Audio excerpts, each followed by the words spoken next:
Un Français sur 4 aura affaire ou a eu affaire à la santé mentale et à la psychiatrie, soit pour lui-même, soit pour un proche. Bonjour, je suis Xavier Richomme, je suis médecin, je suis conseiller médical auprès de la direction de la santé mentale et de l'addictologie du groupe Ramsay Santé, et voici mon interview Pop et Psy. Alors, il y a un cliché géographique qu'il faudra déconstruire un jour, et ça sera sûrement le plus difficile puisque on est encore beaucoup avec des hôpitaux qui sont en dehors des villes, hein, puisque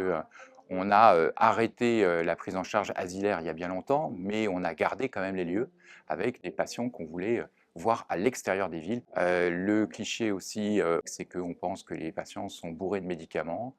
qui sont complètement amorphes, alors que la réalité est bien tout autre. Déjà en parlant, ça permet déjà énormément déstigmatiser, de voir que finalement,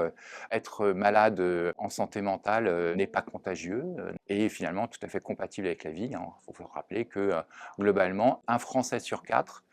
aura affaire ou a eu affaire à la santé mentale et à la psychiatrie, soit pour lui-même, soit pour un proche. Une autre manière aussi de déstigmatiser, c'est aussi de peut-être changer l'endroit et de changer l'hôpital. L'idée, c'est quand même de se rapprocher plutôt du lieu de vie des patients et donc de développer des centres de jour qui sont en plein milieu du lieu de vie. Il y a encore du travail, hein.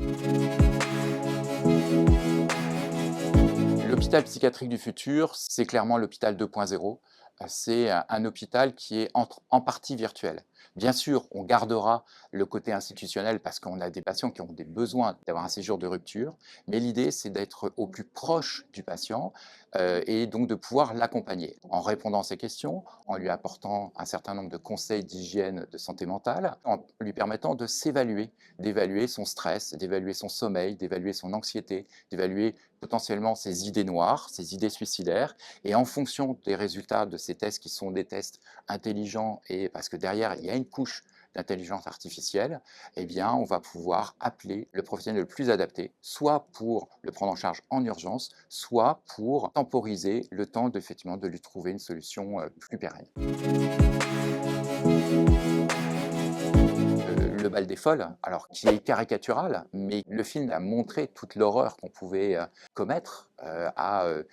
enfermer des patients qui quelquefois n'étaient pas forcément malades, mais juste parce qu'ils dérangeaient, mais qui montre encore quand même l'idée qu'on peut avoir de mettre les patients de santé mentale encore à l'extérieur des villes, en tout cas à l'extérieur de notre vie, de notre vue, et là, ça c'est encore quelque chose qu'il va falloir combattre.